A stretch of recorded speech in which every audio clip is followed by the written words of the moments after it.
This is UMAR AHMED for IFL TV in association with MTK Global. I'm in Leicester today. It's fight night. Jack Catterall, O'Hara Davis. I'm joined by Nigel Travis. It's been some time for your gym, Nigel. Yeah, we're riding the crest of the wave at the moment, to be fair. It's good days though.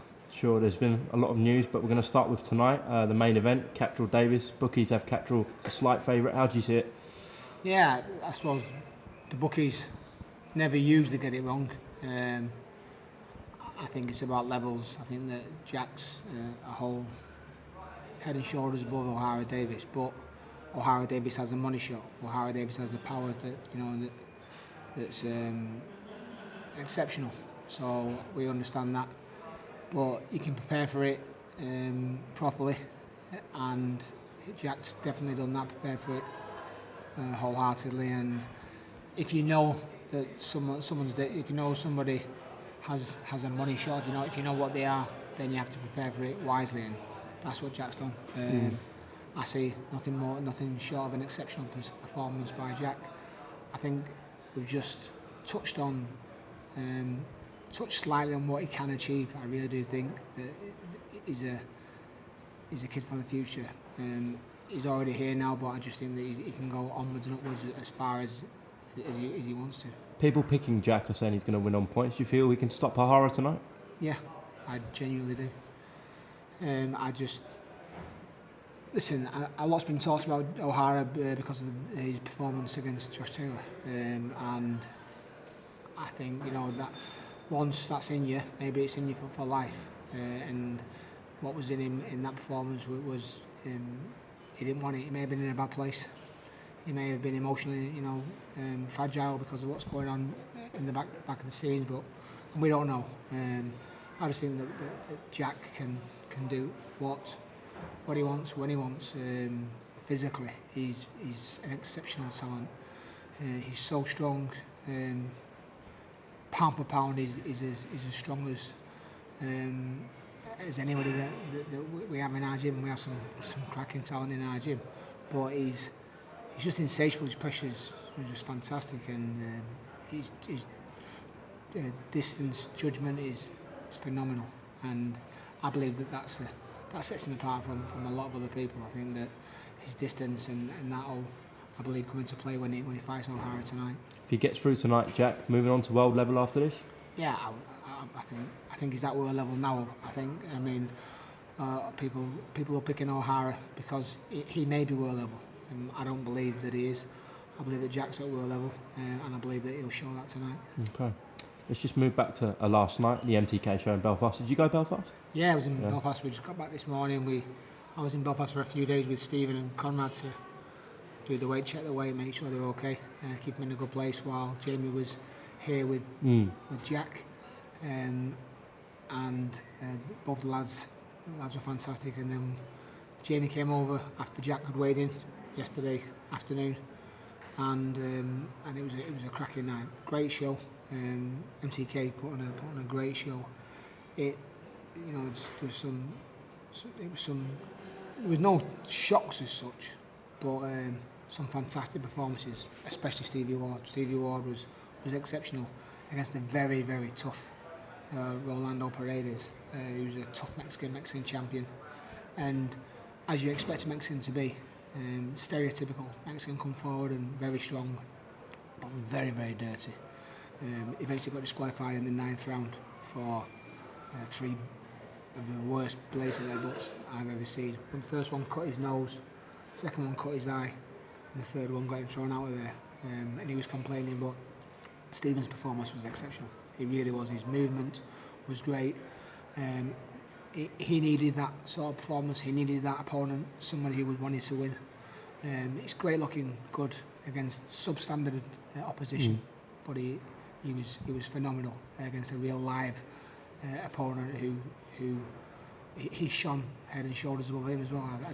The jab was fantastic, and again it gave us another lot of work back in the gym, because it now shows what he can do and where he's got to get to be fighting for those major titles next time. Conrad, it was a long night for Conrad. He was ready from 6 o'clock because he was a floater, which sometimes is brilliant when you're a floater, because you can get on right before the main event. but most of the bouts went full distance. So Conrad was on after the main event, but it was still a great crowd in there. To be fair, in the Belfast spectators are also fantastic. They know the boxing and they stay for the boxing. A lot of the shows that you go to, they come for the main event, and it's empty beforehand and empty after. But they stayed from the start to the finish, and Conrad stopped him with a fantastic body shot in the first round. As I said, lots going on in your gym. Jamie Moore, obviously won Trainer of the Year. You've got loads of boys down at the gym, so many fights going on. How critical have you been in helping Jamie? I'm just part of the team. We're all part of the team. You know, it genuinely is a team ethic. You know, I understand the value that I can bring, you know, because of my availability and being there. And the most important person in the gym is the person who opens it up, really. I know it's easy saying that, you know, but the most important person is the guy who opens the doors in the morning, because without the gym being open, you're not going to get the kids in. But it's a pleasure, really. You know, it's a pleasure to work with the kids that we're working with, and they're all, you know, completely professional, and they just want to learn. You know, you've got people like Martin Murray, who's you know, is very experienced in the game, but he's still eager to learn. You know, and the fact that he takes what you say on, you know, doesn't take it with a pinch of salt, and goes away and uses the techniques that you're giving him. It's quite humbling from my point of view to be part of, but you know, I love it, and there's nothing short of, you know, that I'd like to do anything more in the world. It's, you know, it's not a job. I'd pay money to be doing what I'm doing. So it's a humbling experience to be where we are. Now, there's obviously some breaking news last night, broke the internet. Canelo put it out on Instagram, then MTK came out with it. Rocky Fielding, 15th of December, Madison Square Garden, will be fighting pound-for-pound star Canelo Alvarez. How long have you known about it for, Nigel? Just, well, a couple of weeks they've been negotiating as such. It's been hard to keep it quiet. I'm sure. In fairness, because it's just something you want to talk about. And at first, Jamie, you know, it was more than confidential. Jamie knew about it. MTK knew about it, but Rocky didn't even know about it. So, and Jamie felt like I felt when he told me. You just want to spread that news, but it was crucial that it didn't get spread. And I've never known a secret in this boxing world to be kept. People spill the beans because it's such a close-knit fraternity. But yeah, we've known like well over a week, and we told Rocky, or Jamie told Rocky on Thursday, because I had to make sure that he was happy with it. But I mean, you knew he would be happy with it, because this is why boxers are boxers, to be part of events like this, and it will be an event wherever the Golden Boy show horse goes. You know, it's massive. You know, he's their number one star, and he's a pound for pound star, and he's many things. But what he's not is unbeatable, and that's what I believe. And I've got confidence in Rocky Fielding. How did you see the two Golovkin fights with Canelo and Nigel? I had Golovkin winning them. I thought the second one, if anything, could have been a draw. But I understand that, you know, there's a revenue that goes with Canelo. I watched Mayweather fight De La Hoya many moons ago, and I thought De La Hoya won. That's subjective. Boxing's a subjective sport, and I thought that De La Hoya just nicked it. But I think it's a business. Let's have it right. This game that we're in is a business, so it's about the money, and there's more money in Canelo. Don't get me wrong. I thought that he boxed well. The second fight was a better fight to watch. I thought the first fight, I think the Adelaide Bird card really took away from the fight, because everyone was talking about that. But I still thought Golovkin won. I thought Golovkin won by around this time, but I could see with the draw. The first fight, I couldn't see a draw.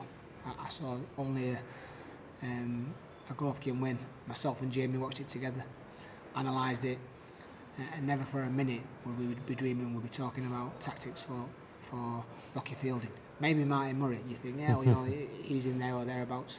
Maybe that, but it was never mentioned because it is a dream for Rocky Fielding. But it's a dream that I believe it's going to be fulfilled anyway. But I believe that it can have a happy ending. I genuinely do. I don't want to bite the hand that feeds me because genuinely, you know, I'm overjoyed that Rocky's got this shot against a pound for pound great. We saw. I met him once very, very briefly. Just shook his hand when Carl Frampton fought Garcia in his comeback fight, and people were just in awe of him. And obviously in the boxing fraternity, you get to see a lot of big names. But it was good to see him, and you want to have your photo taken with him, and obviously, you know, he's someone you've looked up to, or you've not looked up to, but you've admired from a distance for many, many years. You know, since he turned professional when he was a young man. There was rumours of Jamie Moore fighting him very many years ago. He said there's a white, ginger Mexican you can fight. Steve Wood mentioned it, and he's like, yeah, I'll punch his head in. But as it transpired, obviously, it's a different thing saying it and doing it. But and that's the same with Rocky. I genuinely have the utmost faith that he can pull off possibly one of the upsets, you know, of the century, or certainly that I would be aware of. I just think that everybody has a plan with Rocky. Everybody looks at the maybe 3 fights that he's had. Callum Smith being the one that everyone takes their carbon copy or the blueprint off that, and I think that Brophy probably thought that I'll do the same. Certainly, Christian Zoiga, Tristan Zoiga did. I think that he thought I'm going to blow him away, and he came out and he won the first couple of rounds, but. We were in a good place, being in the corner. Even though Rocky was down straight away, I thought this is where he's going to get going. So they have a plan until it happens, and it's extraordinary, genuinely how hard he hits. And obviously his record doesn't suggest that he hits as hard as he does. So I think everyone's got a plan. Everyone's got a plan of what they're going to do until they get punched in the face. Equally, that's the same for Rocky. He'll have a plan until. Canelo throws these shots, but it's just about timing. Rocky's timing is fantastic.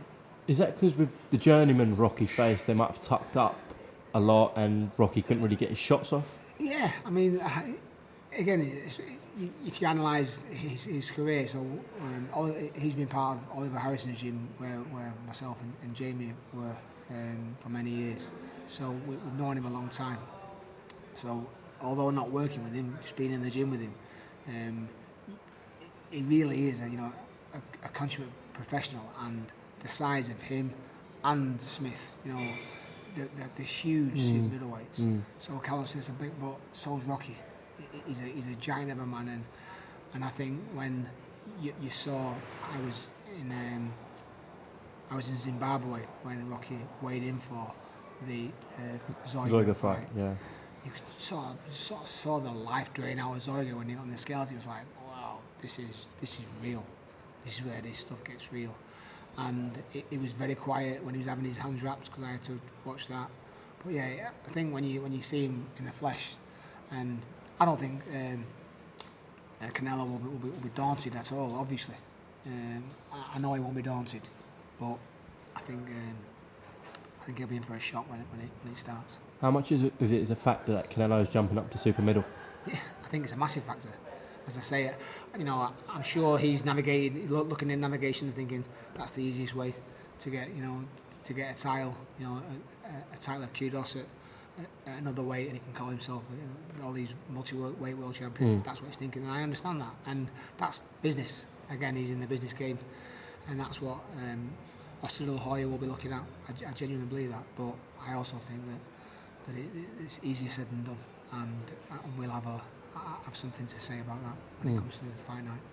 Exciting times for sure. Just lastly, Nigel, just want to get a word on your thoughts on Carl Frampton facing Josh Warrington for the IBF title. I think it's a fantastic fight. I think the biggest winners out of everything are the people who will be watching it. People will be paying to watch it. It's Christmas, you know. I think it's a Christmas cracker. Fantastic Christmas cracker. Genuinely, it's the words out of my mouth. I genuinely believe it's a fantastic fight. And I don't think it can be anything other than a good fight. I think, like everything, styles makes fights. And I know Josh. We've known Josh a long time. He's managed by Steve Wood, who's our manager and is a friend. And he did something with Selby that we've never seen him do before, and was fantastic, and won it convincingly, hands down for me. So he's brought more to the game. I think if 12 months ago you'd have asked the question, I think most people unanimously would have said, yeah, it's a win for Carl, and maybe a straightforward win. I wouldn't suggest an easy win, but a straightforward win. 50-50 now. Definitely, obviously, and Josh is coming in there as the champion, and needs to be respected, and that he will be respected. But again, regarding Jack and O'Hara, I think it's about levels. I bet that quote gets used millions of times on IFL. You know, it's about levels, and I do believe that he's a higher level. Just think he's got it all, and he's in the prime of it. In my eyes, I think he's in the prime of his career. He's definitely, flying in the gym, and exceeding any expectation he could have had. I know we've got Manchester Institute of High Performance who are working with him, who are like amazed at what he's doing in the gym. So again, the gym's easy. It's easy, No, it's not easy lifting weights, but they're the tests. The real test will be on the 22nd of December. And I believe that Carl's more than ready for it. Okay, Nigel, appreciate your time, giving me just under 20 minutes. Is there anything you'd like to add on IFL? No, I think you're doing great things. I've known Cougar a long time. He's since he started really. So I hope he's still wearing my Moss Side stuff. So he's going to come to my gym and look around the gym and keep promising, but he's full of shit, so if you won't get down there, I'm going to smash his head. All right, top man Nigel, best luck with Jack tonight. I'm sure we'll catch up with you soon. Thank you. Thank you.